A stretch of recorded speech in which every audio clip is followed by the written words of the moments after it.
Hello and welcome back to SpyHards podcast, where your hosts go deep undercover into the world of spy movies to decipher which films make the knock list.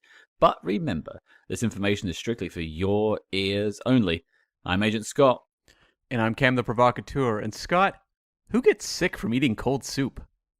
It's a solid question, one I hope we do answer by the end of this episode. And I think to help us take a sip of that soup, we've brought in a very special guest. We have joining us Mr. Robbie McGuire from the Fighting on Film podcast. Hello, sir. How are you? Hello. Nice to be here. Yeah. Thanks for inviting me on. It's rare that I'm the guest on someone else's show, so it's I'm a fish out of water, shall we say? So you're gonna run amok now. Maybe. Who knows? You know, by the end of it might not have any credibility left, but we'll see. Well, give it 90 minutes, anything can happen. Sure. True. But before we talk about this week's film, when we have guests on, we have to check their credentials a little bit, check your papers, as it were. So, obviously, you've got the Fighting on Film podcast. Just tell us a little bit about that first. You know, what made you want to get into podcasting and war films specifically? Yeah, so I've always had an interest in history from an early age, and then I sort of left it alone when I went to university. I did drama, got a degree in it. Useful, who knows? Hey, I'm an English major, so you and I, we're on the same page. Exactly. We're both millionaires, right? Oh yeah, yeah. I mean, you don't get into drama or history for the money. Let's just say it that way. So I left it alone, and through lockdown, picked it up again. My love came back. Started writing. Started my YouTube channel, just on my own. And then I, went on Twitter, and I was like, hey, I'm a history guy now, sort of thing. And then I met up with Matthew Moss, who's my co-host. He's in America at the moment. That's why he's not with us today. He's giving a lecture at a firearms museum, I think. And we got chatting one night, and we were just talking about the war films that we liked. We were sort of trying to top each other, who could come out with a more obscure movie. And then he turned around to me one evening. Well, you can't really turn around in a chat room, but he turned around to me and said, I'd love to do a war movie show, podcast type thing. And I said, sure, I'll do that with you. Completely forgot about it. Month went by, messaged me again. He said, are we doing that podcast, mate? And Fighting on Film was born, and we're nearly 3 years into it now, and we've just gone from this really small little niche show to getting, I can't believe the heights we've hit and the guests we've had, and it's just somewhere where you can come. We say it's like desert island discs for war films, because we just love the genre. It's important in terms of remembering the past, but it's also important in terms of how we view warfare as entertainment and what comes out of that. So I think we have a good mix of the history element, but then I think we also do a good job of remembering that these films are entertainment at their core.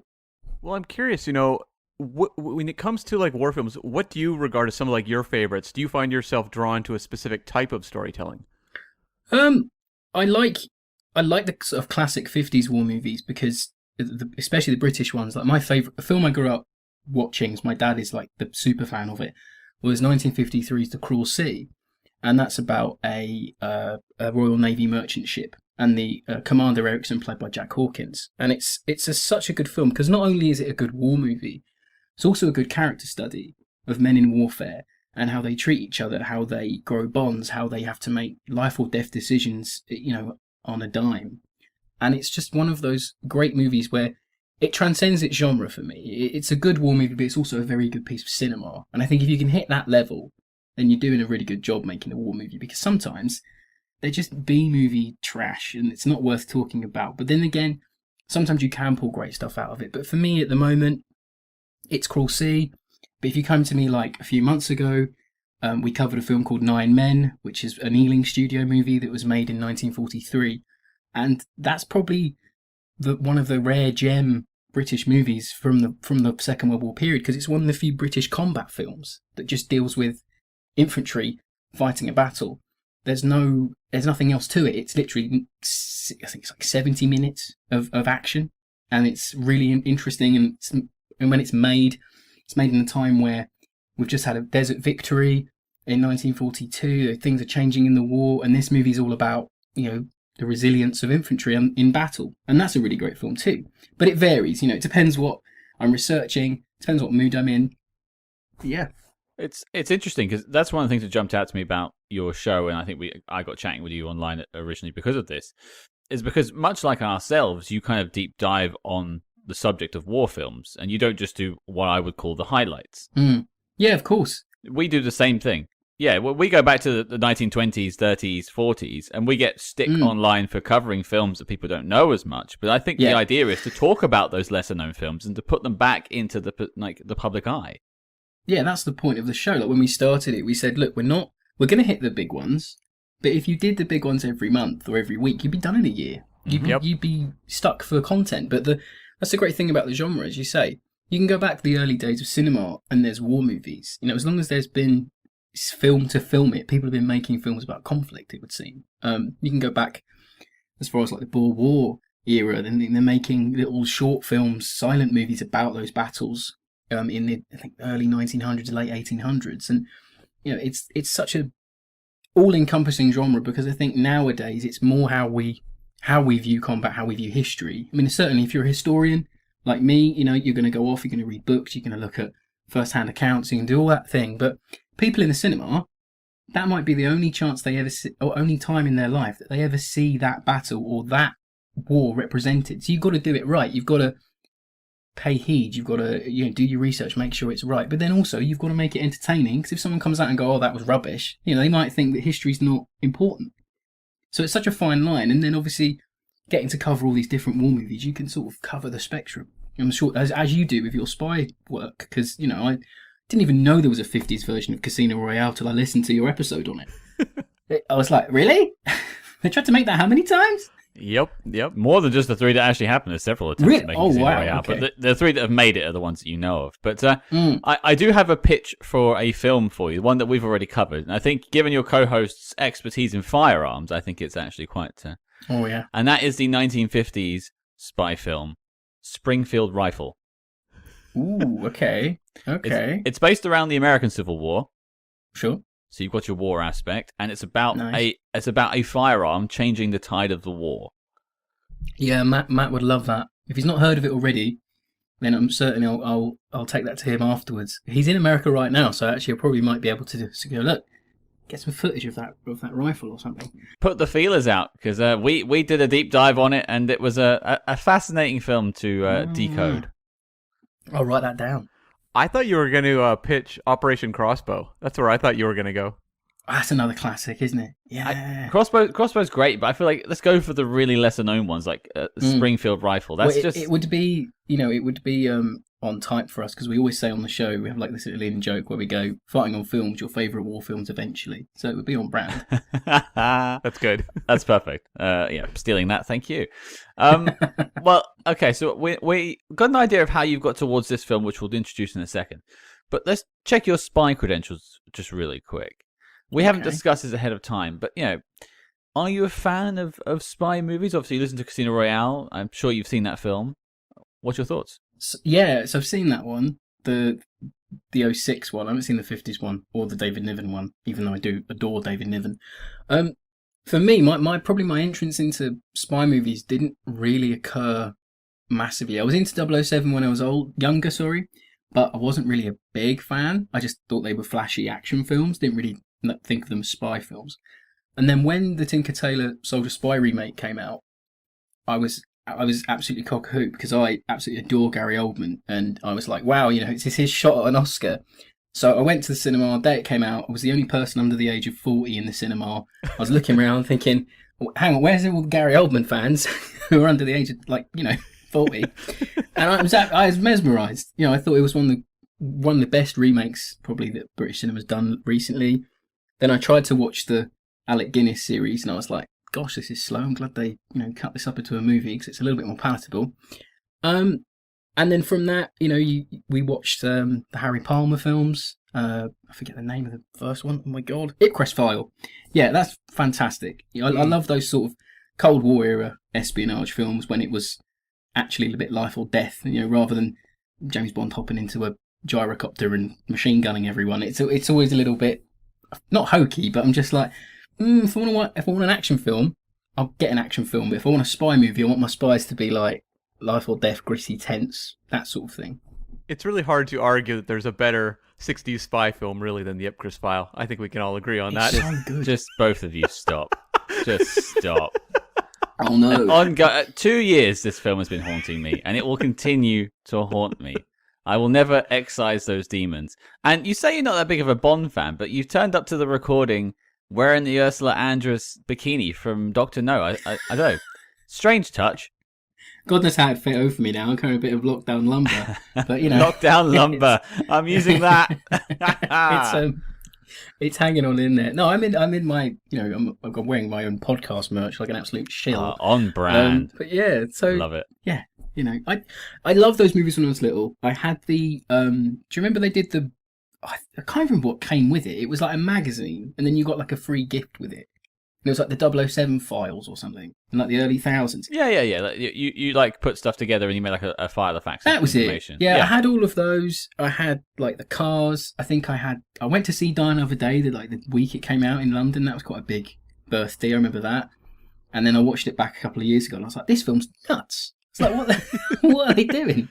You know, Sigmund Freud has yet to analyze it. It's It feels that way, but no, I like what they're doing with Bond now. You know, let's carry on the realism. I like that.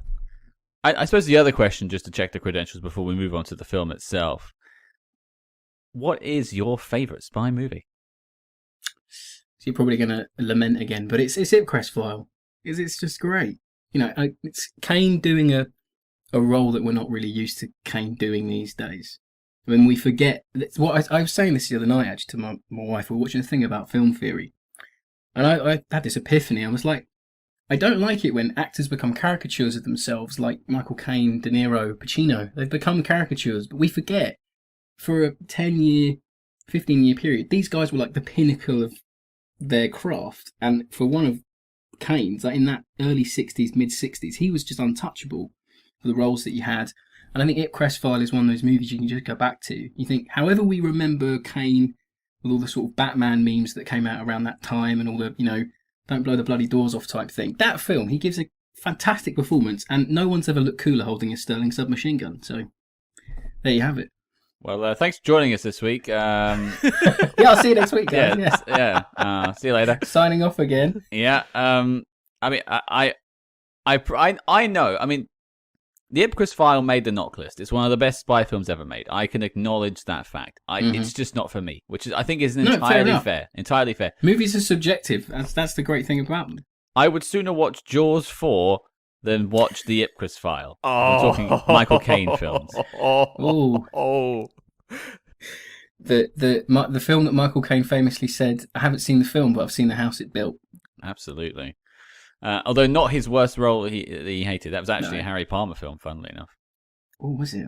I've not seen all of them. It's the TV movies from the 90s. They've had. He had a bad time on that set, but that's in his like dip phase. He has like he comes back every few years. You know, you're best off not watching them. Just watch the trilogy. It's perfect in its own way. Sure thing. Well, yeah, I think you passed muster. Thank God. I think we've got the right man for the right job this week. So, what is the job, Cam? What are we doing? Yeah, we are taking on the 2018 World War II espionage film Operation Finale, or I suppose post-World War II, really. But, yes, dealing with the ramifications of World War II. Yeah, it's definitely got its roots in World War II. That's sort of where the story is born. But it takes place afterwards. Just throwing it out there, I hadn't seen this film. It's on Netflix. I think it went directly to Netflix. I don't know if it had a cinematic release. It did in the US, apparently. Netflix had the distribution rights for outside. Oh, interesting. Okay. Yeah, it was a case where Chris Weitz, the director, I heard him on another podcast. I think it was the Blank Check podcast around the time this movie was playing in US theaters, and he was there to, promote the movie largely. And I had never really heard of it. I don't know if it opened in Canadian theaters. And if it did, it was very sparse. It had I think, somewhat significant U.S. release, but not a heavily promoted one. No. Which is interesting, because you'd think it would open in Europe. Yeah. Yeah, I don't understand why they didn't. I would have thought, we'll talk about box office, but, I think it's safe to say this was not a, smash hit of the year when it opened in the US. And I think it was kind of that period where they just decided to go international with Netflix, kind of like the way they did with the movie Annihilation. Yeah, because around that time, I think Netflix were trying to get on the Oscar scene, and they were buying up distribution rights to like big movies. And I'll talk about at the end about my view of Netflix and movies, because I think that'll fit nicer at the end. But like, yeah, I think it benefits obviously from a lot of people seeing it, but I think it hurts the movie box office wise and review wise, perhaps. And just in terms of like presence, like this is not a film that you would say, and people go, "Oh, Operation Finale, yeah, I know that." Yeah, exactly. It's just on that Netflix algorithm now. Yeah, like if you name a 2018 movie that had a wide theatrical release, people will remember the title. Whereas if you name a 2018 Netflix movie, not quite as much. They're just on the precipice of like getting Roma and all that, aren't they? It's just a few years off. That's Yeah. Well, it sounds like then this is all of our sort of first visits of this film. I was aware of it when it came out. It's been in my wish list for years, and I just never got around to it because it's just, again, it's on the Netflix watch list. I can come back, I can watch that whenever I want, and then it goes to the back of the brain. You never remember it again. And then when you mentioned it to me, I was like, oh, good. I've got an excuse to actually sit down and watch it. And I was in a similar boat where when we launched this podcast, I very quickly added it to our master list because I remembered it existed, and I thought, this is an excuse to sit down and watch it. Yeah, that's fair enough, and we're all here to talk about it. So, for those who haven't seen it, here is your Letterboxd.com synopsis. Operation Finale. After World War II, Hitler's deadliest lieutenant escaped. In 1960, a team of Israeli secret agents is deployed to find Adolf Eichmann, the infamous Nazi architect of the Holocaust, supposedly hidden in Argentina, and get him to Israel to be judged. Yep. That's said it all. Perfect. I will just mention at this point as well, later this week we are actually having an interview with the writer of the film to find out a little bit more about it. Mr. Matthew Wharton will be joining the show. Amazing. I'm quite interested to pick apart this story with him, and because this is it's not a script that's been had in other hands in it, it's his script. So I'm very fascinated to see what he has to say. Yeah, definitely. I think that'll be interesting. But I guess the question goes to you then, Cam. Did you find any behind the scenes on this one? Yeah, I mean, there's not as much as when we're tackling some of the older films where, books have been written about the development. But this film, as you said, you referenced Matthew Wharton, the writer. This was a spec script he had written that just got snapped up very quickly. And his background was he'd graduated from Oxford in 2010. This was his, debut major writing credit. And he also produced the movie. And he was actually mentored by Matt Charman, who wrote Bridge of Spies, who, we talked to on the podcast as well when we were covering that movie. And this was a really fast-tracked production. Like, a lot of movies we talk about, they go through these various hurdles to get through production. This movie, in November 2015, MGM snapped up the rights, and there was an announcement in Variety and what have you about this movie being fast-tracked. And, 4 months later, Chris Weitz was hired to direct it. Now, Chris Weitz has a bit of a, fairly long career now in Hollywood. He's a very, stable studio guy. He started out with his brother, Paul Weitz, and they did co-writing work on movies like Ants and The Nutty Professor 2. They also co-directed American Pie and About a Boy, and they actually both got an Oscar nomination for the screenplay that they also wrote for About a Boy. And that was kind of the launching point, really, for them, was About a Boy. Once they got that Oscar nom, they kind of split apart, and they both had very, ongoing careers in Hollywood. But Chris went on to write and direct The Golden Compass. He directed Twilight Saga: New Moon, which, say what you will, that movie made an absolute fortune and probably helped him get a fair amount of things made in the future. I saw it on opening day. I went as a +1, and I walked out. Oh, I was the +1, I can assure you, but I wasn't allowed to walk out. Yeah. Oh, I was a third wheel, and I was like, right, I'm out. And the security guard was nice. He let me out of the cinema and let me back in with my McDonald's. I was just like... I would have stayed in McDonald's, to be honest with you. I wish I had. It's like, oh my God. He also directed A Better Life, which got Damien Bashir an Oscar nomination for Best Actor. And he also just does a lot of, major studio writing on the side. He had a co-writing credit on Rogue One. That was the one where Tony Gilroy came in and wrote, a fair chunk of it. But Chris Weitz would have been largely responsible for everything that happened before the reshooting. Right. So that's kind of what he was associated with. He also worked on the Cinderella remake, The Mountain Between Us with Idris Elba and Kate Winslet. And, then he moved really off of that stuff into Finale. Finale was his last directorial effort. And since then, he had a writing credit on the new Pinocchio live-action remake, which came out, which was very rough. But if you look at interviews with him, he was writing it at a time where it was going to be directed by Paul King, who did the Paddington movies. So I don't know how much to really assign any blame whatsoever to him for Pinocchio. Yeah. I heard nothing but bad things about the film, but I never stepped out to see it. No. Oh, on Step Out. It's on Disney Plus. Yeah. Oh. It was a Disney Plus day one release, wasn't it? And I'm just like, they're just remaking their movies so they can keep the IP going. It's just Exactly. No one's oblivious to that, but at least try and make them somewhat competent. Like, how can you have Tom Hanks just wasted? It's just weird to me. I just called them copyright renewal for movies. Yeah, it does seem that way. But yeah, so like he's got a ongoing career in Hollywood, pretty well-known studio guy largely. And what inspired this movie was his father was a German Jewish refugee who moved to England in 1933 before moving to the U.S.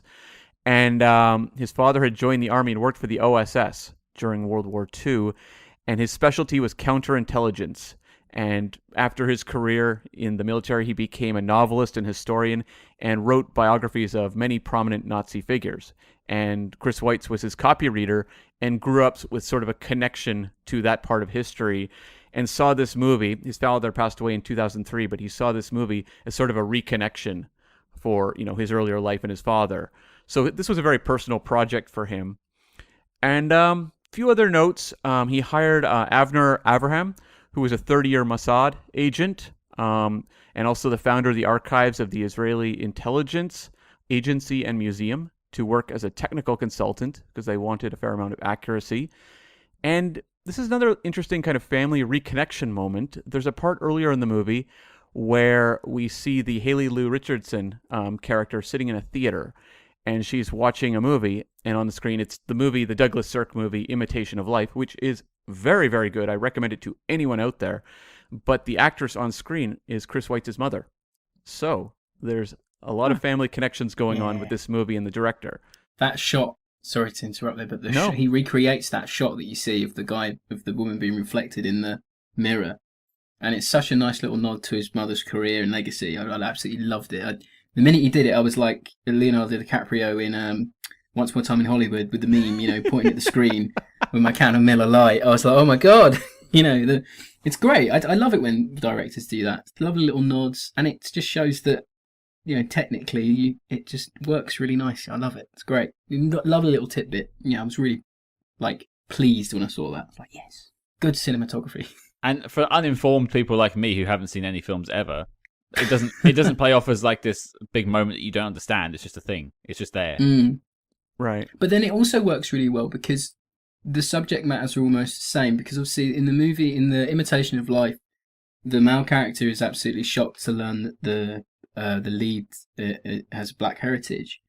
And then the same with Klaus Eichmann. He's somewhat, I don't know what's the word to use, but he's, probably enraged that the girl is Jewish, because then he can't pursue her romantically like he wanted to. But it's lovely little nods. It's just good. It's just good filmmaking, isn't it, really? Yeah, it's a really smart touch. Yeah, for sure. And, the budget for this movie was $24 million. Domestically, it did 17.6. So that kind of maybe speaks to why they didn't feel confident in a wide global release. And as we said, it was Netflix internationally. So at the worldwide box office, it landed outside the top 200. So I really couldn't say anything there. But domestically, it landed number 118 between Bad Times at the El Royale and Paul, Apostle of Christ, which was a film with Jim Caviezel. I had never heard of it before, but Bad Times at the El Royale, good movie. I've seen that. Yeah, it's a good film. Yeah. I'm surprised that's so low on the list of that year.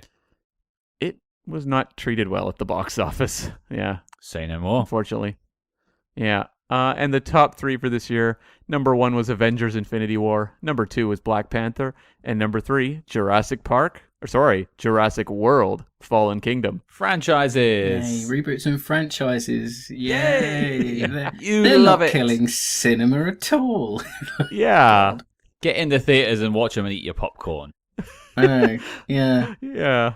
And I had a couple postscripts. Matthew Orton, he hasn't had a movie out since. He's got a few things in development, but he did write, I would argue, the good episode of Moon Knight, which is the episode Asylum, and I think people will know that who watched Moon Knight. And Chris Weitz has said, he talked a lot on the press tour for this movie, that he would love to bring his father's life to the screen, doing an OSS spy film, and that would be amazing SpyHards, content for the future. So hopefully that happens. Hey, we're always happy to have more spy films being made because it means we can go for longer. That's Yeah. right. That's right. And then we can cover them for the war aspect of them on our show, so it keeps us going longer as well. Exactly. Hey, there's actually a ton of spy war films that we've covered so far. There's lots. There's a lot. So we've got a lot of connective tissue between the two of us. It's strange this is the first one we've done, but I'm sure there'll be many more that we connect on. But we're here now. Let's talk about Operation Finale. Robbie, you're the guest. The question goes to you first. What's sort of your top line thoughts on the film? I really enjoyed it. And I think it's a very important movie because of its subject matter. I like the way that it deals with its themes. It doesn't overly... I don't think... It obviously it doesn't try and say, you need to hate Eichmann. It doesn't lead you in any direction. I think it lets the viewer make their own mind up on Eichmann and what he did. Obviously, we know how he ends up. He's hanged for his crimes, which I think is probably what he deserved. More than probably. But the movies are very good. It's a very good sort of. It reminded me of Argo. Do you know what I mean? Mm-hmm. Yeah. Because the music was by Alexandre Desplat, and he worked on Argo as well. Zero Dark 30. There's a lot of studio and crew sort of collaboration with Weitz and the studio. But it did, when they're doing the whole, how are we going to get in? Who do we need? It felt really sort of Argo-y there, and it works. So it feels like a heist movie, and then it goes into this really sort of slow-paced, I wouldn't say procedural, but it changes pace, and it does it quite well, and then it doesn't ramp up till the end, but the little ramp up you do get is really nice. But there's just the way that Isaacs and Kingsley play off each other, and it's just this whole sort of, can you feel like this old man who gets on a bus and goes to work every day was this absolutely abhorrent man? And it's that whole struggle with, if you're watching it for the first time, it's almost, well, as I did, it's, so I know about Eichmann and the trial and what he did, but you're thinking, could this man do that? And that's the whole point of the trial, isn't it? It's just one of those little anomalies of history where we think, oh my God, how could someone that quote-unquote normal do something so downright evil as the Holocaust? It's bizarre, but no, the movie was very good. Yeah, it's that whole mundanity of evil thing with Eichmann, where the movie, I think you're right. It's smart that it presents him very matter-of-factly and lets you try to read something into him. Because it's he's kind of all full of contradictions, and ultimately, is there a satisfying answer? Not really. There's nothing he could ever say that you'd be like, oh, right, yeah, okay. So it leaves it up to the viewer, which I think is a smart decision. He speaks in not palindromes. He speaks in cliches I was following orders. Oh, if a soldier doesn't follow orders, how are you expected to win a war?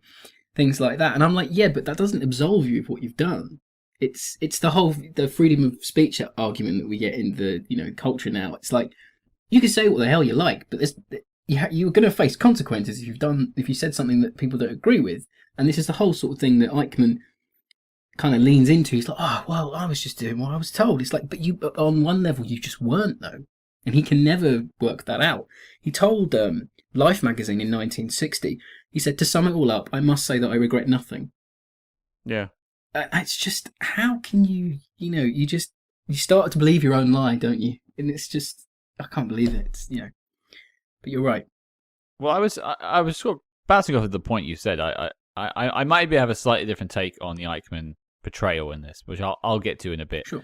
But I was reading a lot about the article, the banality of evil by Hannah Arendt, who did this for I think it was for the New York Times, New Yorker, I should say.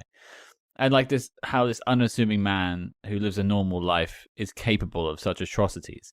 And I found that a very interesting piece, and certainly I think that's well portrayed by Ben Kingsley in this. He gets that across. I know he did study Eichmann a bit, not too much, but a bit. Mm. He made a point not to dive too deep into the character, which I think is probably a good thing. Yeah, I think so. And especially coming off doing something like Schindler's List as well, I can understand why you wouldn't want to give too much weight to someone. But then again, I think he brings this sort of normality to it. And he's chilling, but in a sort of non-threatening way. It's just Kingsley being Kingsley, doing a really good job with the words that he's got.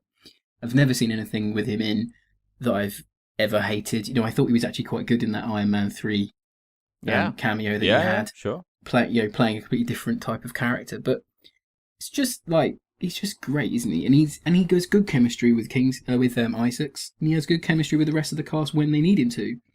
But the film's not really about Eichmann; it's about whether they're going to get him out, and I quite like that as well. What about you, Cam? What did you think? So this one I thought really worked. Like, it was very, I guess the word is solid. I thought, I kind of fall down where it's like, in terms of the subject matter, it's inherently interesting to me. This is a subject, like I too love watching, World War II films and watching documentaries. So like if you present me with a sort of fact-based drama based on an actual event in World War II, it's easy fodder for me. I am someone who has many different tastes. Scott, we often joke about how I'll watch any bad shark movie, but the same could be said. Any World War II film is going to interest me on some level. And I thought this one, because of the representation of Eichmann and Ben Kingsley's performance and the intrigue surrounding it, I thought it was quite effective. I think for me, where I kind of... There's like a line where you can like cross into like greatness versus, I think, being a really solid example of the genre. And this is a movie that I would recommend people watch. But like when I look at something like, even going beyond World War II, but you look at something like, Munich, for example, which has similar kind of subject matter in certain ways, or Argo, which we've referenced. I feel like they kind of exceed what sort of the material is and are striving for something a little bit bigger they're trying to say. And I don't think that's what this movie really tries to do. It kind of represents this mission. I think it does it in a way where there's some suspense, there's some great character work, but there's also some, Hollywood writing kind of going on here that grated on me in parts. There's some elements that I thought were a little iffy. There is a finale that felt not so fresh coming 3 years after Argo. Felt very familiar when you do a little bit of research and realize that the extraction of Eichmann was, I think they said, like one of the easiest jobs they ever had. And so there was obviously a need to create, because that's not satisfying for a movie, to have a 2-hour movie where it's just kind of a walk in the park. Like, no one wants to watch that movie. But, the fact that it felt so Argo-like was a little bit frustrating. But overall, I thought solid. And to be fair, Argo did the same thing. They had a very easy exit from the country, but they ramped that film up for dramatic tension. Definitely. But that arrives 3 years earlier. So it's kind of like that movie's done. You can't repeat the exact same trick. And I think also just the way that Argo built suspense was more effective than what this did. Yeah, I would agree with that. Yeah, I think you're right. Yeah, the whole sort of are they going to escape or not? I was like, well, I know they get back anyway. So, what are you going to do to try and like stop them? And then you've got this whole, the gang led by I forget, is it Clouder? Klaus?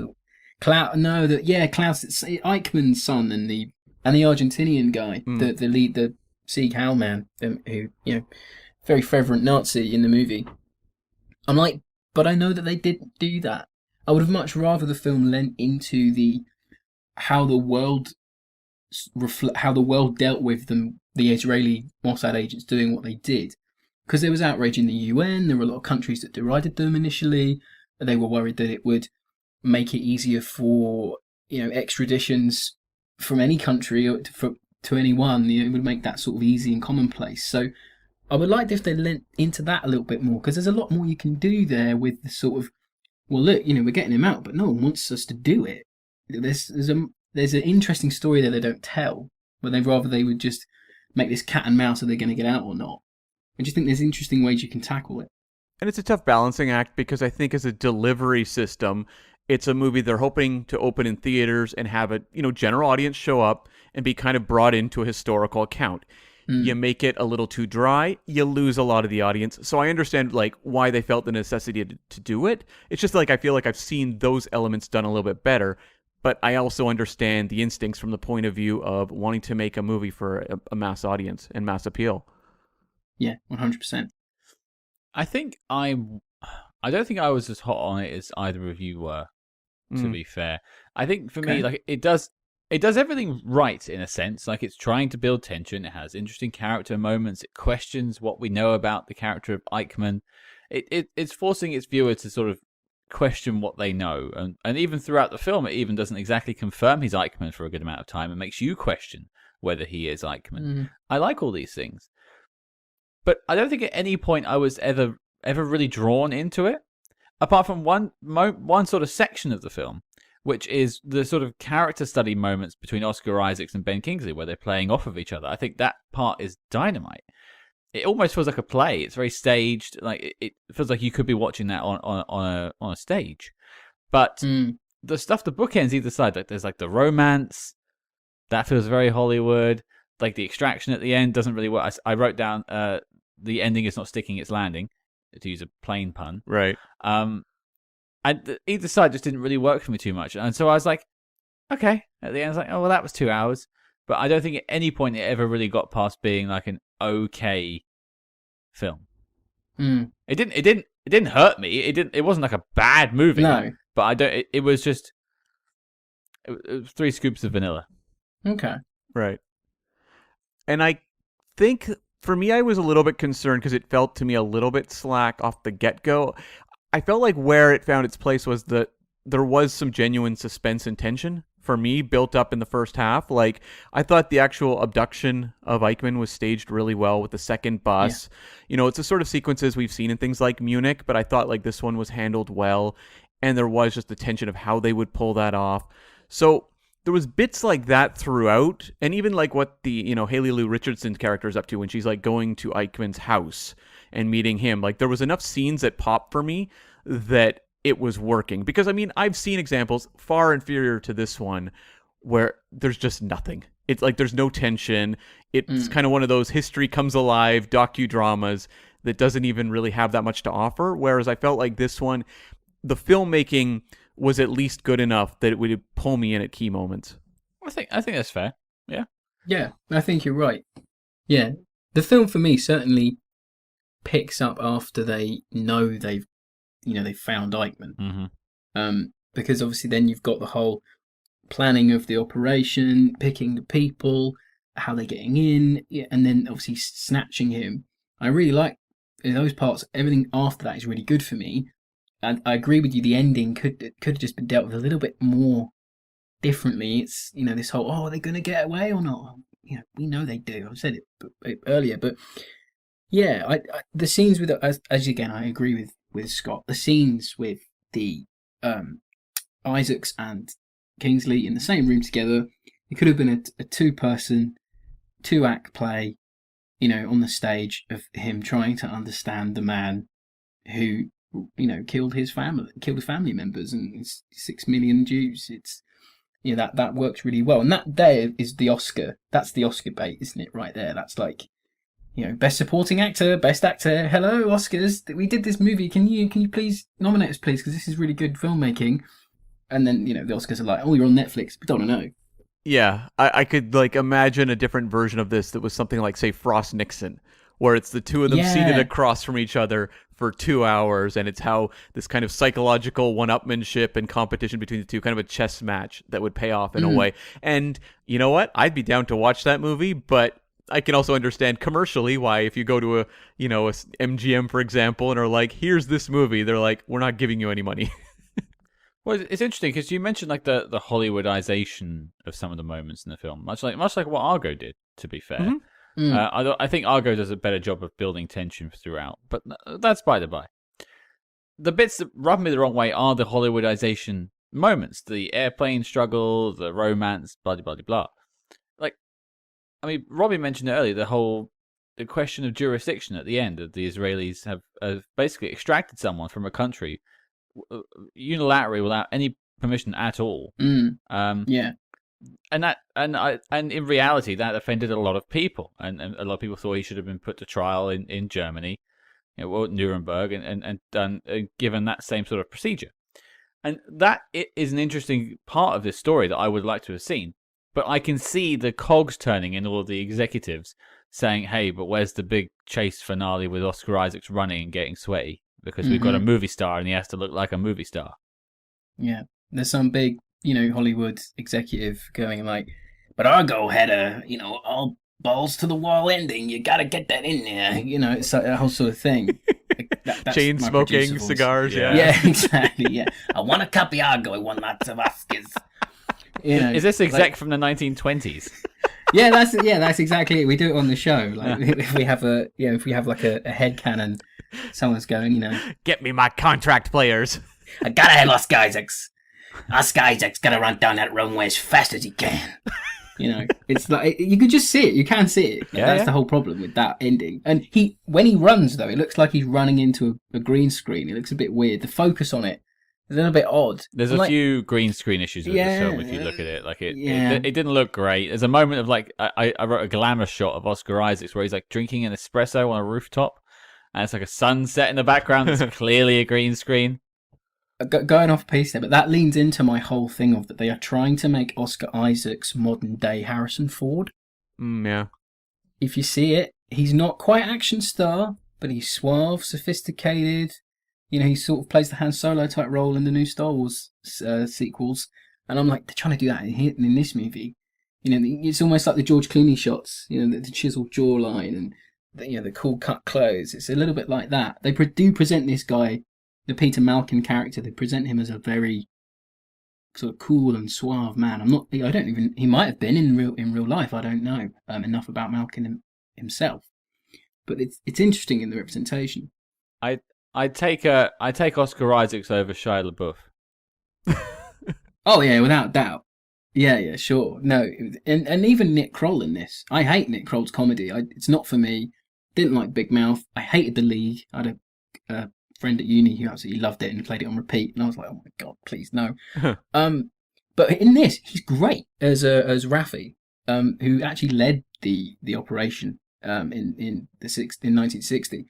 He's really good in this. I was so surprised. I was like, oh, they're going to make him have quips. He's going to be the comic relief. But no, he played it pretty straight. I really was impressed. Well, I think before we sort of dig into it any further, let's talk about things that we liked. Okay, let's just go around, pick out some moments that we really enjoyed. So, guests are always first. Robbie, something you want to talk about, something you liked?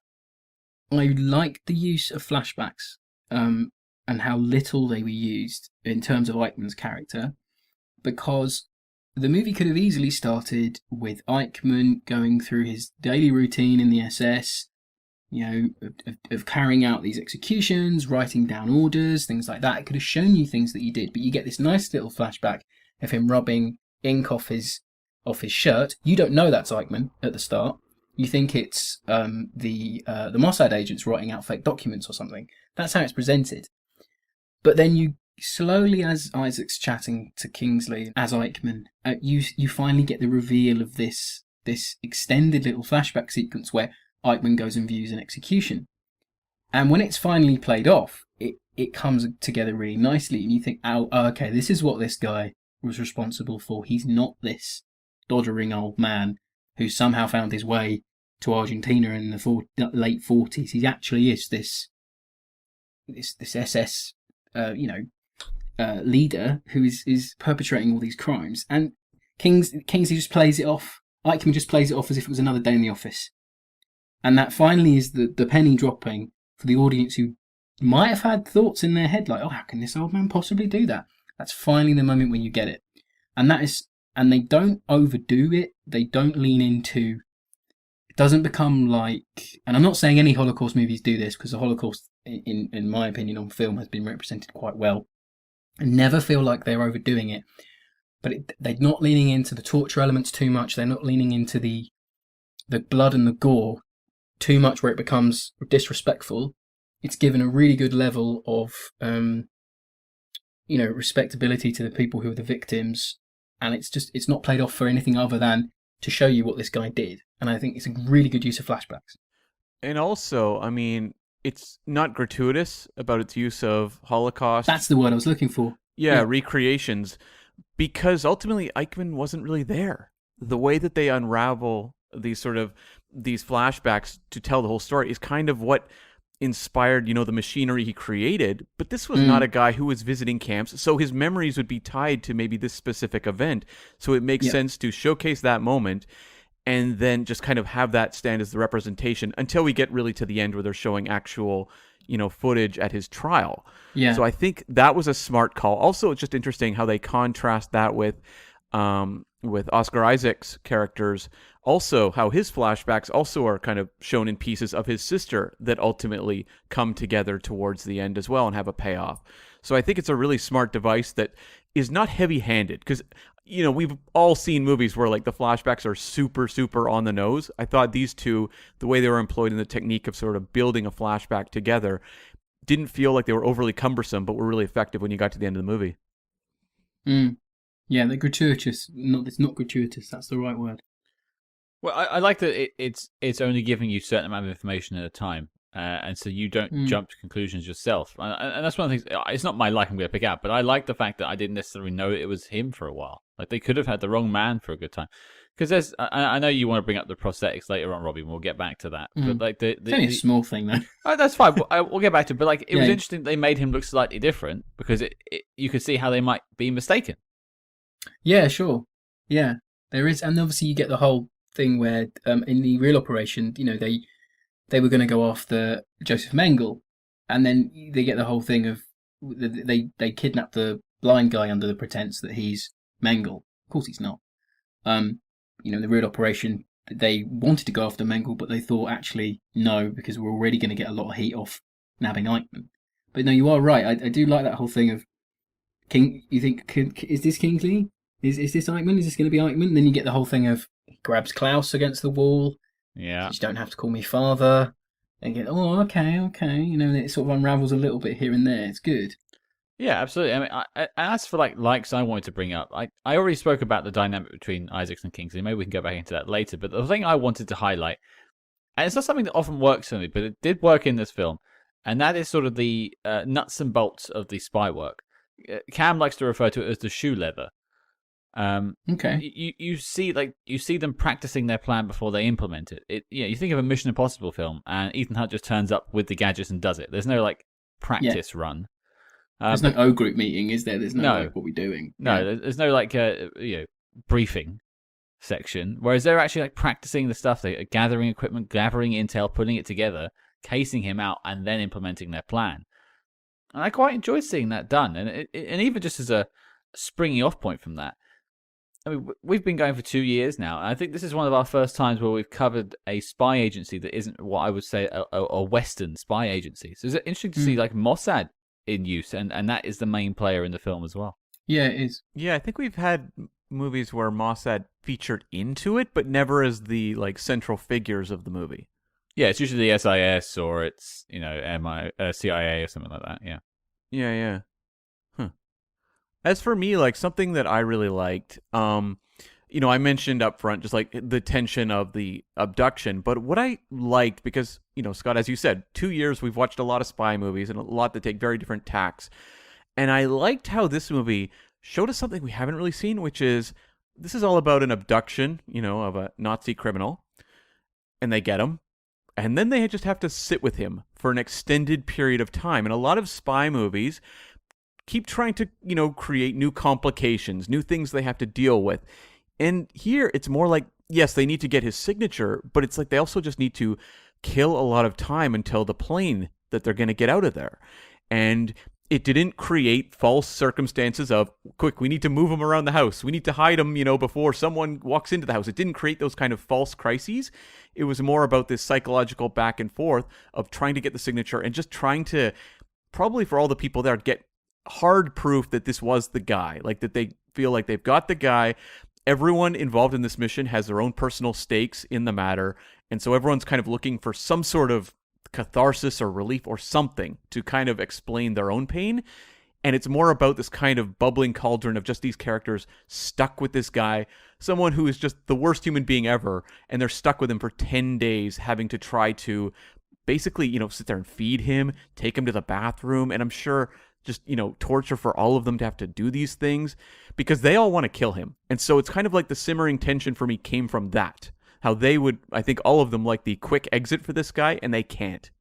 Well, that's the section of the film that works for me the most. Is that small, focused character story in the house. Mm-hmm. That's the filling of the sandwich for me, but it's the bread that doesn't work. Right. Yeah, I can get on board there. I like the way that also Isaac's his character Malkin and Aronov, who plays Aroni, they have this separate. They have two different ways of doing it. I wouldn't say it's good cop, bad cop, because it's not. But you've got Isaacs who wants to talk to him, maybe be a bit more human to him. Yeah. And you've got Aroni who wants to be like robotic almost, being like, we will grind him down, we will make him sign, whether he wants to or not, this is what's going to happen. And Isaacs eventually manages to get a signature out of Eichmann by being a little bit more, I wouldn't give it respect, that's the wrong word, but he at least treats him like another human being, which is something that he didn't do to Malkin's people, Malkin's, family. So it works really nicely. It's showing how humanity can actually get you out of the situation, but being anti-human got you into started the Holocaust in the first place. It's all themes, and it's all, you have to pluck it out of the film, but it's there for me. Yeah, it's through exposing his own vulnerability and having a human connection, right? Like, I think that was a really smart way because, if you look at the historical accounts, it was a little bit easier to get the signature.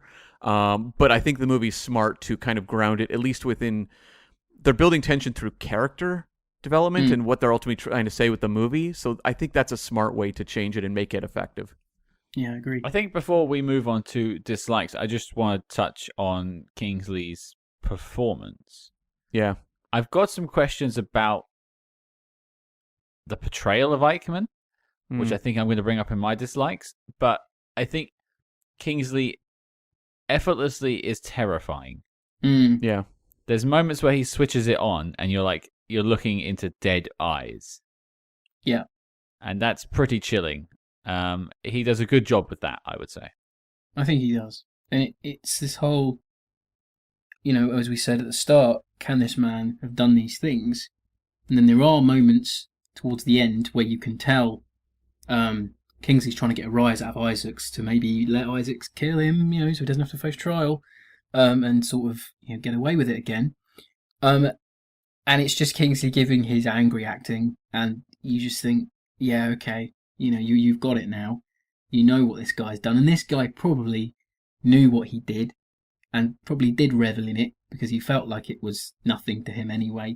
And you feel that out of him because he'd much rather regale you of tales about his father taking him to the toilet when he was younger than giving the Mossad agents anything that they could use against him.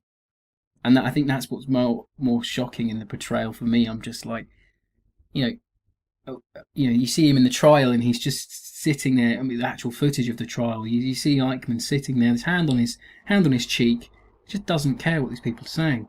Because in his brain, it's wrong. It didn't happen that way. It's not how I saw it. Oh, I just wrote some orders down on a bit of paper. It wasn't me. He didn't have the effects. And you feel that from Kingsley. And Kingsley's so interesting as an actor because he is not a big man by any stretch. But, you see him in something like Sexy Beast and how unbelievably intimidating he is in that movie. And he has that same element here. And it's more quiet and subdued. But there's always a sense that he's a scary individual and he's very threatening to be in a room with, even if he's not, a big physical guy projecting strength. There's something about him that's just naturally quite chilling when he kind of turns that element of his, acting style on. It's very, very effective. The one thing is, I do struggle sometimes, and I don't really hold this against the movie because I think ultimately for what I'm looking to this movie for, it's effective.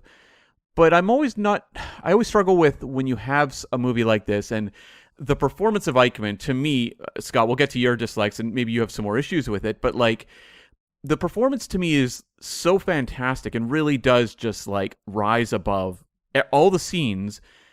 But what does it say when the filmmaking is far more interested in his performance versus the other characters, and sort of the Nazi criminal is kind of like the showpiece of the movie? I don't know.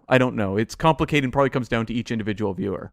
Well, I think you're basically where my head is with it too. So maybe we'll just jump into that discussion because you brought it up. I watched an interview with Ben Kingsley earlier today about this film on the press tour for it on an American news channel. And he said, the point is with these films is to humanize these characters, these people in history, because it means that we're capable of doing these things. It's not caricatures that did it, it's us that did these things, and we shouldn't forget that. And I completely get that side of his, where he's coming from and where the filmmakers are coming from. Yeah. But personally, I sit there and I just think, you're humanizing the guy who literally dehumanized 6 million people. Yeah. And there's moments where you're almost made to feel like you should almost care for him slightly. And his wife turning up, and there's like caring about his romance and things like that. I just sit there going, I'm not sure I want to see him as a human. I want to see him as a caricature because I don't think he deserves any of my sympathy, despite what the film is trying to pull out of me. It's such a fine line, isn't it? And that's always the thing with those types of characters. I mean, you take Schindler's List for an example. Ralph Fiennes playing Eamon Goeth. He gives this larger-than-life performance. And there are moments with that movie where you're thinking, hang on a minute, are you trying to make me like this man? Are you trying to make me think like him? And it's a little bit like this movie is trying to do the same thing, albeit on a smaller scale. But it is a really fine line to tread. Where do you go into sympathy, or you stay in non-sympathy? I can't think of the word, but it is a fine line. I think Kingsley just does it. I didn't feel... The only times I ever felt sorry for him, and it was purely from a humanistic level, was when he asked about his family, because I can understand, they didn't do what he did. They're his family. Obviously, in some ways they are, in my opinion, probably guilty of harbouring him for that amount of time. But then again, if you're married to Adolf Eichmann, you're probably going to be a card-carrying socialism, not national socialist, probably. So, on the other hand, do you care about them as much? But when he was kept asking Isaacs, "Is my family safe? Is my family safe?" That was the chink in the armour for me. That's his weakness, And Isaacs plays that. Malkin plays that off really well. And then when he finally gets what he wants, then he gives him the thing, yes, your family is safe. But I guess this is what cinema is supposed to do on some level, or some forms of cinema. It's meant to make us have these discussions and ask ourselves these questions. And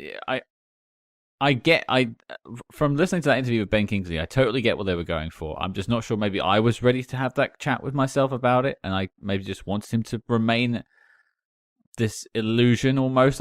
It's a hard thing to face that we as human beings committed this, or one of us did this, or many of us did this, I suppose. And that is a hard conversation to have. Well, the filmmakers, just touching off of what you're saying, though, like the filmmakers on the press tour talked a lot about how they wanted this movie to feel very relevant because this was, during the rise of the alt-right movements throughout the world, really, but very prominently in the U.S., and so they wanted people, I think, to see that, great evil could come from people who have families and are concerned about them. But this sort of thing that is often kind of represented as World War II, I feel like World War II in particular kind of stands alone as this kind of like iconic part of history that people look at and go, well, that was crazy and insane. That could never happen again. And I think this movie really wants to show you that individuals like an Eichmann don't exist just within World War II. They exist at any time and can be, that switch can be flipped or they can be turned that way. And we need to be acknowledging them as humans as opposed to something that could not be replicated. Yeah. Yeah, definitely so. We interrupt this program to bring you a special report. Calling all agents. Independent podcasting, much like the spy game, requires considerable resources, whether it's research, equipment, hosting, or of course constructing a top secret volcano lair. We're putting out the call for your support. That's right. As you may know, we've activated the SpyHards Patreon, home of our ever-growing lineup of Agents in the Field episodes where we decode non-spy films from your favorite spy actors and full film commentaries with more intel than a Basil exposition briefing. Cam, what have we got in our crosshairs this month? Well, Scott, the Die Another Day commentary is live, and we are getting dirty again with Harry Callahan with the third installment of the Dirty Harry saga, The Enforcer. It's going to be marvelous. And if that sounds delicious, then become a true spy hard today and join the circus at patreon.com/spyhards. But before this message self-destructs, Cam, resume the spy jinx. Well, let's take a look at some of our dislikes of the film. My big one, I think we've already talked about. So, Robbie, we'll go with you first. Something you wanted to discuss. So I've got two little things, really. One thing that did annoy me was there was 11 Mossad agents on that kidnapping of Eichmann and the mission to get him back, the extradition. I would think there were 4, maybe 3 guys. It's just the ensemble is woefully underused. Of the Mossad agents. I feel like once they get there, once they found Eichmann, the man that takes the photos is irrelevant. You know, the guy in the plane who you have this beautiful scene at the end where they get Eichmann on the plane, they're about to leave, he goes to shut the door and you see that he has a tattoo of where he was in a concentration camp, and he has this sort of sigh of relief that they finally got Eichmann on. Where the hell was he in the movie up until that period? There's so many little characters that don't get anything in this movie. And I'm like, well, they've all got a hat in the ring. They're part of this mission, but you'd think it was Isaacs and the girl. And maybe, is it Peter? Not Peter. Maybe the other guy, the hothead character. Oh, Moshe? Moshe, yeah, or him. And it's just, I think that annoys me in movies where you have an ensemble, you underuse them a little bit. Even Nick Kroll, I think, is underused a little bit, and he's meant to be the guy who led the mission. Even Mélanie Laurent is sort of underused, I would say. Like, she has a little bit at the start, and she has when they kidnap him, because that's kind of the use of her character. She's the doctor, she is she administers the medicine, but like she's meant to be the counsel for Oscar Isaacs, and I feel like she's just sort of set dressing a lot of the time. She's just relegated to syringe holder. It's a little bit pointless to me. And then the second thing that got me, and this is more of a makeup type of thing, but in the flashbacks, they de-age Kingsley a little bit. And if they were trying to do it to make you not think it was Kingsley, they did a bad job, because it just doesn't look right. He's too smooth. You know? It jarred me a little bit. I got over it in the second flashback scene. I was like, okay, I know what you're doing. But I think in flashbacks you should just show the character as the age they are. Because I think when we think back, we're looking at ourselves in the mirror all the time. We think of how we are now. When we think back in memories, I always think. So they should do it in movies, but then as Scott mentioned, maybe they're trying to make you think it's not Clemens. Maybe they're trying to do that ruse there, which I actually think maybe now, thinking about it afterwards, perhaps that is what they were going for, on some level. It's entirely possible. Trying to trick the audience. I mean, it didn't look great. It definitely looked quite amateurish. I wrote down in my notes, X-Men: The Last Stand. Yeah, I know what you mean there. Yeah. Is it Last Stand? No, it's X-Men Origins Wolverine. Oh, you're thinking of the opening of The Last Stand. I was thinking of the Origins when he shows up. They're both pretty bad. Yeah, they're both awful. Yeah. Get it. Yeah. I mean, they're both fair points. The makeup jumped out to me, absolutely. What about you, Cam? Something you disliked? Mélanie Laurent is the aspect of this movie that really grated on me. And, like, she's really capable actress, and I think there's some stunt casting that almost feels like it's going on. First with, Ben Kingsley, famous for Schindler's List, Oscar-nominated, playing Eichmann, but also, Laurent was in Inglourious Bastards in an incredibly iconic role. And so bringing her into this World War II espionage story, again, you're like, there's a certain amount of attachment going on that feels like it was stunt casting for the purpose of making up for underwriting the character.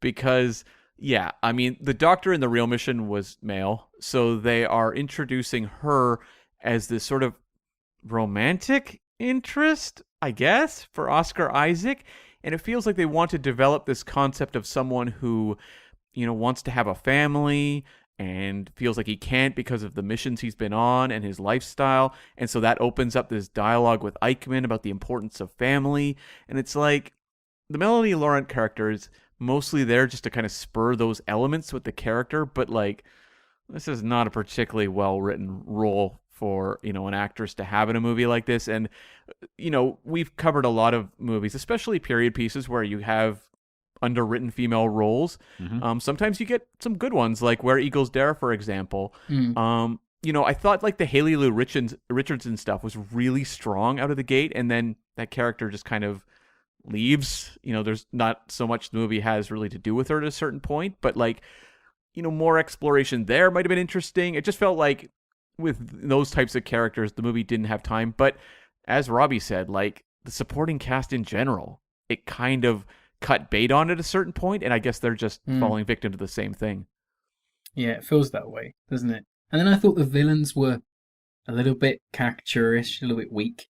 Yeah. Like I never felt that Eichmann's son and his band of motorcycle baddies were really going to do anything. That was a bit weird, Yeah. And the police themselves are quite menacing because they're just methodical. They're at the time Argentina was a fascist dictatorship anyway, so they're mirroring the Nazis, I guess. And then you got this whole the Pepe Rapazotti character. I think it's Claudia, the big bad Nazi who gives the sort of speech where he starts seek-hailing at the end. I thought, this guy's going to be such a big bad protagonist. He just boils down to man in suit telling group of policemen where to go, and I'm like, you didn't really set him up properly, and I had to look up who he was after, and he's genuinely was an Argentinian-born German who was in the SS, and he was friends with Eichmann, and I'm like, but you could have played into that a lot more. There's just so much. Instead of making this whole made-up ending, you could have taken time from that and sort of gone, look, I think you need to play a bit more careful, Eichmann, because people might think you're him. There's a lot more you could do with those two characters knowing each other. It doesn't really happen. It's a shame. You get a glimpse of it, but not enough. Well, it's really like it's a case of like that both Isaacs and Kingsley get like a massive serving of dinner, and everyone else is just picking up the scraps. Yeah, to quote Star Wars, Sir Isaac's 1/4 portion. Quite right. Yeah. And like the Moshe character played by Greg Hill gets the most because he's the hothead. Like he becomes the character that's the the element that could upset the apple cart, but that's more of a plot function than like a real true character function. Yeah, and the other one that bugged me you mentioned, Cam, was like the Haley Lou Richardson, which I think she had a really good start. And I guess the point of her character disappears, so maybe there is no reason to keep her around. Yeah. And like you get her sort of wrap-up ending at the end, rescuing her father. But I know she put a lot in the start. I would like to have seen maybe more of the fallout of her getting involved, because like you had all these Nazis running around trying to find them, but maybe she could have been terrorized more. Not that I want to see that necessarily, but they could have done some more to ramp up tension as they're like taking out all of their friends in town as they're working their way towards the safe house. Yeah, you're right. They underused Klaus as well, Klaus Eichmann. They could have had a really nice scene between each other, being like, how can you live with your father being this man? Mm-hmm. And there's so much you could do with his character, and he's just relegated to, as I said, driving around on a motorbike, trying to find him. Well, you could have had like the consequences of both Klaus and Haley Lou Richardson's Sylvia. Like maybe he turns on her, and it gets a bit more visceral, perhaps. And we do see that with, actually, funnily enough, my dislike. We see that with the Graciela character, who's one of the Jewish locals who are aiding them in the safe house, who turns on a dime because she needs some money. We mentioned there's some pretty some little tropes in this film that like pretty easy, silly little story beats they put in just to plot it out to sort of stretch out the runtime probably.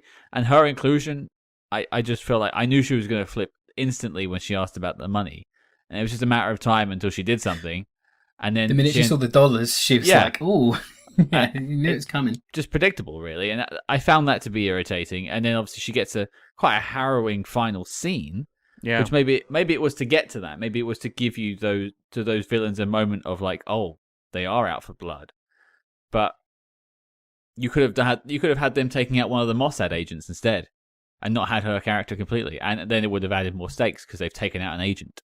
I don't know. That's just me. In terms of, I think my other big dislike is the one I mentioned, and I just think the ending doesn't really do much for me. I would like to have seen more about what happened when they got home. Yeah, that's another gripe I have, that they could have showed more of the trial. Mm-hmm. Yeah. I mean, there has been other like films and documentaries made of the trial, I think. Yeah, I watched the Eichmann show that Martin Freeman and Anthony LaPaglia did. I watched it. It's on Amazon Prime. Actually, you can rent it really cheap, and that's really good. It's almost like a sequel to this. And they use the footage, and it's all about how they televised it. It's really, really good. And I just wish we'd had a little bit more of that in the show, because you go to all this effort getting a lovely set for the trial, and you have about 2 minutes of it. I thought it was weird that they kind of engineer this, daring escape they make, and it's like, oh man, Nick Kroll and Oscar Isaac are left behind, and then it just cuts to them back, like in Israel at the trial. I'm like, all good. Exactly. I'm like, really? Like, because you would get the sense that Oscar Isaac's character Malkin would be arrested or something, the way that he's left. Mm-hmm. Nope. And I mean, in real life, what happened was he was never going to go. Like, they were going back to basically organize the safe house and then get it back to the original state and then leave. But they kind of like create this weird climax where it's even odd because they mentioned there's kind of this breadcrumb earlier in the movie where they're talking about Russian torture and how they extract toenails and then jab you with adrenaline to keep you awake, which is almost like putting in your head the types of torture that they could have, put on them if they're captured. So when you have Oscar Isaac then running to deliver the permits to get the plane to freedom, I think into the back of your head, you're supposed to be questioning, like, what is he going to face for making this sacrifice? Not much. Yeah. No. Yeah, he just vaporizes back in Israel for the audience. So, yeah, I know. I didn't notice that till you mentioned that. Yeah. I'm going to take a phrase from the pitch meetings from Screen Rant, but I watched this with my other half, Hannah, and she saw that sort of him running off the plane, a dramatic save with the papers, and she was like, oh, how's he going to get out of this? And then nothing happens. She goes, oh, that was super easy. Barely an inconvenience.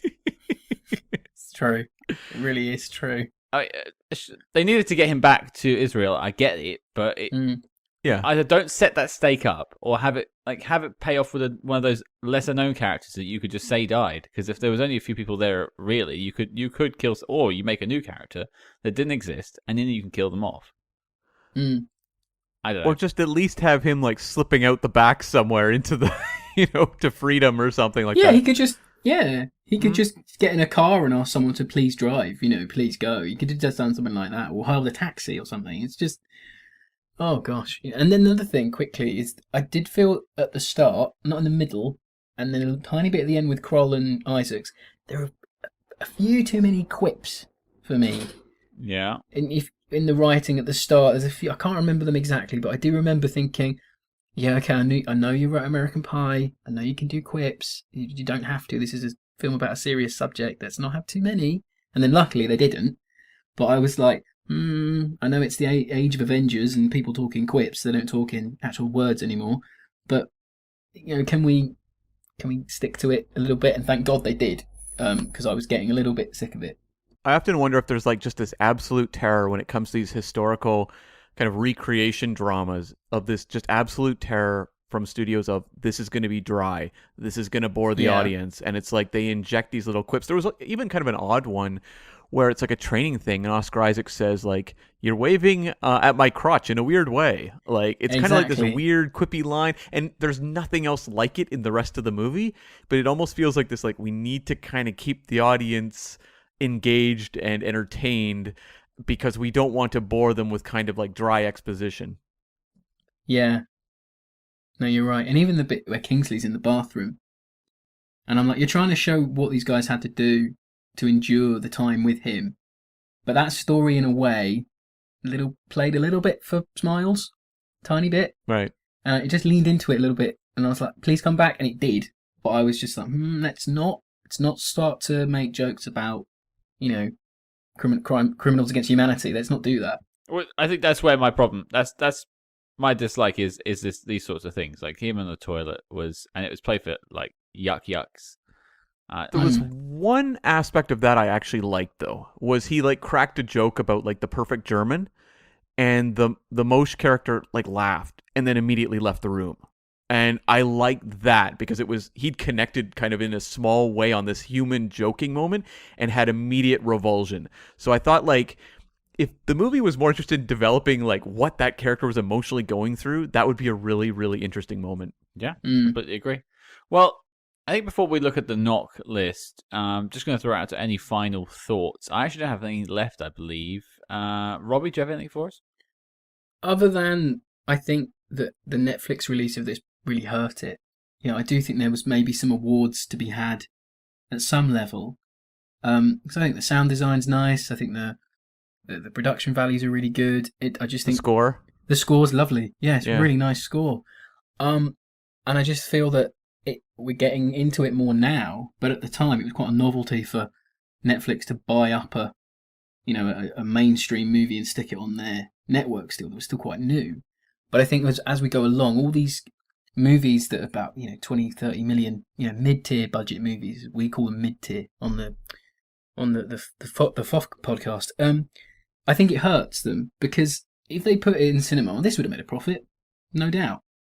Because of the star power at the time of Isaac's, the watchability and star power of Kingsley, I think it would have made its money back. It probably would have had a decentish shot, maybe an Oscars run for something.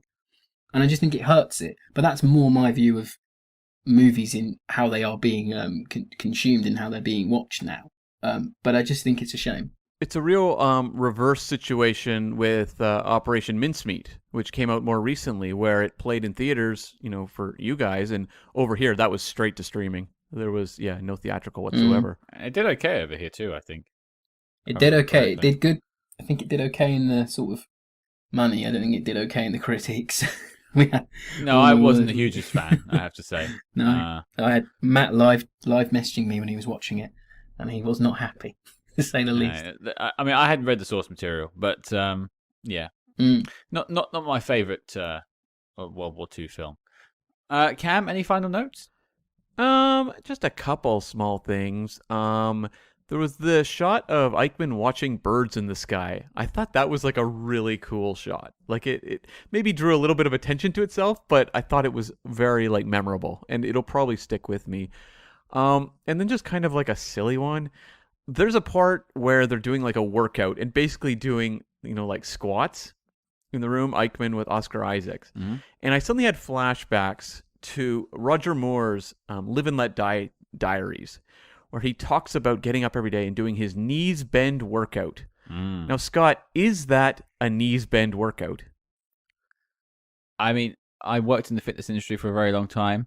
I've never heard squats referred to as a knees bend workout, but technically, it bends the knees. There you have it. There you go. That was the knees bend workout. It was 50 squats. Okay. Whenever I think about Bond working out, I always go right back to Casino Royale 67 with that chair machine. Oh, right.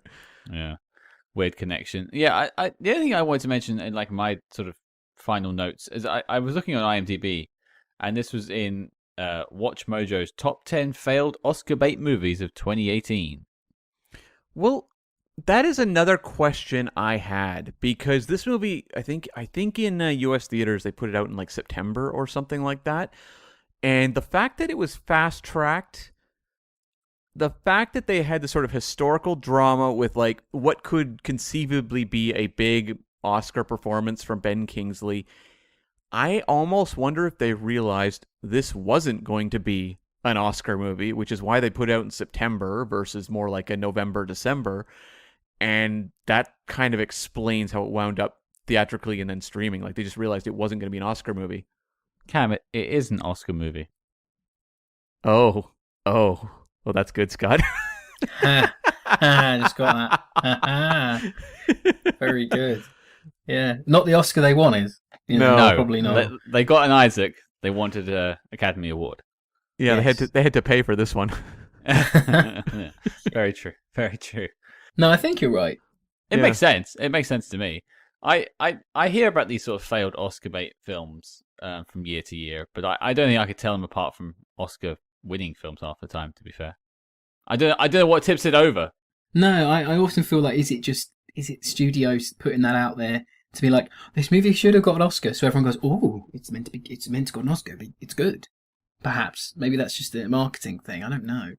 I don't know. I tend to find like there's always those ones that will sneak into maybe an Oscar nomination or something.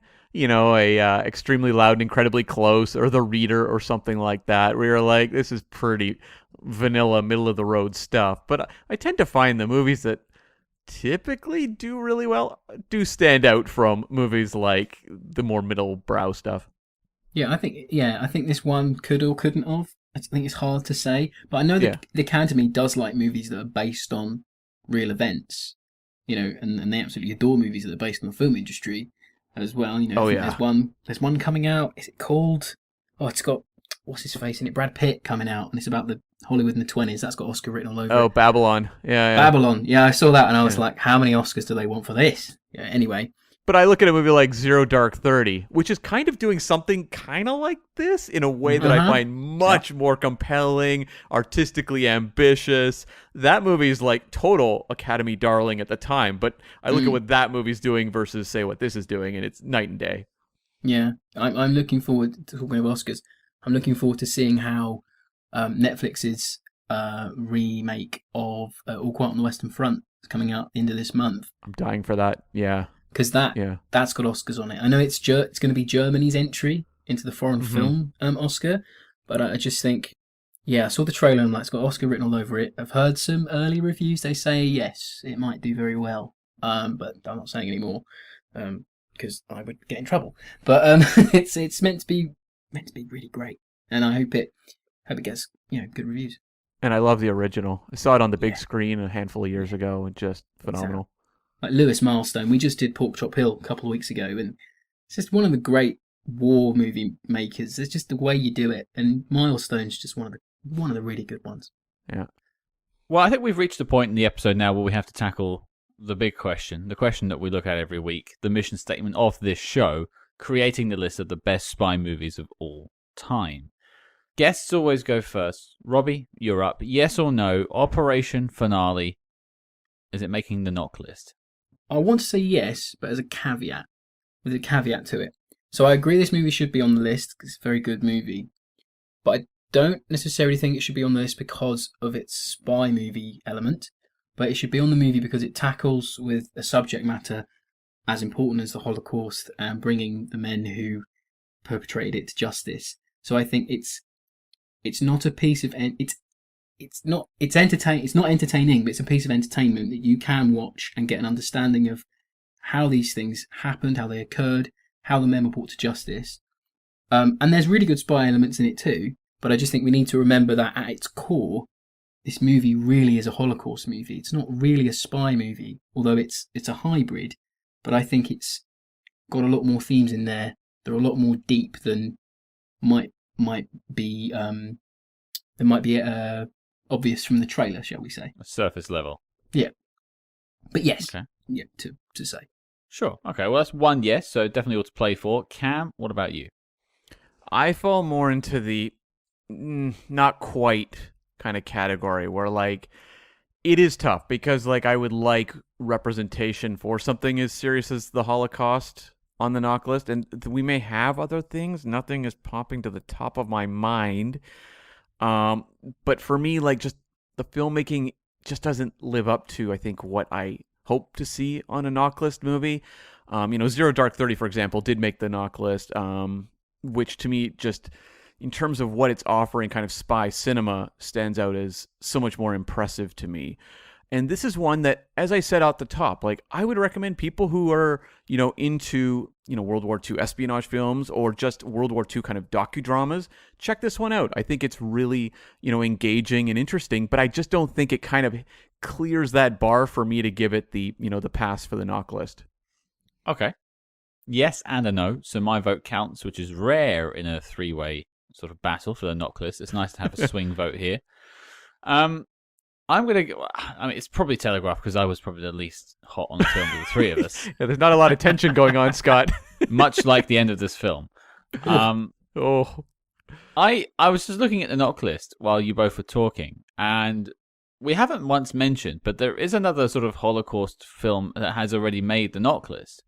What was it again? I'm totally blanking. Black Book. Oh, right, Okay. right. Yeah. I've not seen that one myself. No, well, it deals with like the occupation of Holland in the sort of dying days of Okay. World War II. It's probably quite an apt film for you to tackle on the show at some point as well. It's very good. Paul Verhoeven directs it. Carice Van Houten is the lead in it. She gives a wonderful performance. But it also deals with... It's actually a lot more visceral than this film goes. That's not a plus I'm giving it, but I think that film has better performances, much more tension, and the spy work is also potentially a bit heightened.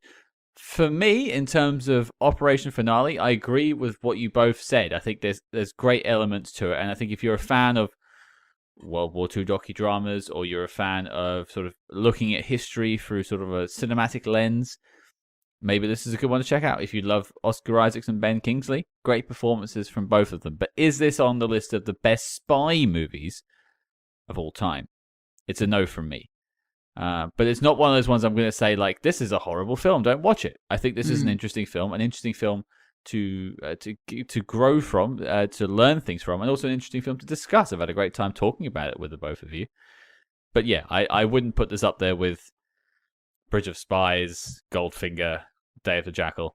Yeah, it's hard, isn't it? I think it's hard to categorise it because of its subject matter. Yeah. And even though it is a very good spy thriller, I think at some level you think, should it sit between these movies, or can it sit on its own as its own thing? It's like we find it really hard on the show when we talk internally, when we have meetings about what films we're going to cover. We think, where do you put a film like Schindler's List? Yeah. How do you tackle it? How do you give it the time of day that it deserves, with the right, speaking about it in the right way, and making sure that the movie is viewed as a piece of education, maybe not as an actual war film, because they're in its own special type of genre, I think. Mm-hmm. If that makes sense to you. Yeah. No, I agree. And I was quite hesitant about talking about this film because, looking over the last 2 years of our show, we tend to have a lot of quips and jokes about the films that we tackle. And I think we've had a good discussion. I think we've sort of dealt with the film in a very adult way, and had the teeny bit of fun where we could. And I'm glad how we've tackled it. But it's definitely an interesting and difficult topic to discuss, but it should be discussed. Mm-hmm. Yes, of course. 100%. But there you go, folks. 1 yes, but 2 no's. And as such, Operation Finale is not making the knock list. The dossier on the film is complete and filed as classified. Robbie, I want to thank you for taking the time to join us this week. Before we let you go, there's a couple of things you mentioned earlier and a couple of questions I have for you. Now, you mentioned your YouTube channel, but you didn't tell us about it or where it was. So where can people find it and hear more from you? Sure. So my YouTube channel, you can search me on there. I'm RM Military History, my initials, and then Military History. I try to cover sort of all periods, really. I sort of start in about 1900 and go up to the present day. I haven't done anything... Oh, no, actually, I have. I did something about Alexander Hamilton. So I do go pre-1900.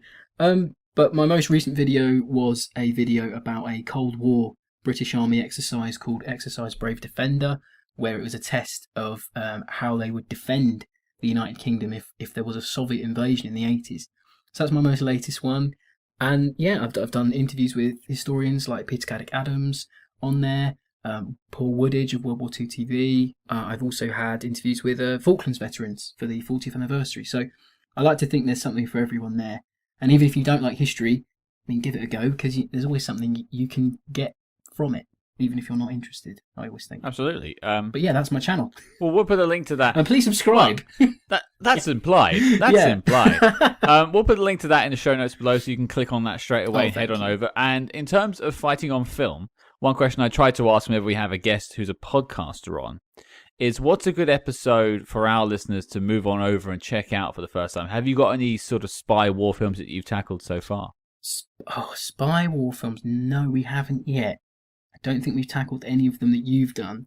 But one episode I would say that are really good. If any of your listeners are fans of Kelly's Heroes, we did an episode on that with Peter Caddick-Adams. It's worth listening to that one for his oddball impression alone.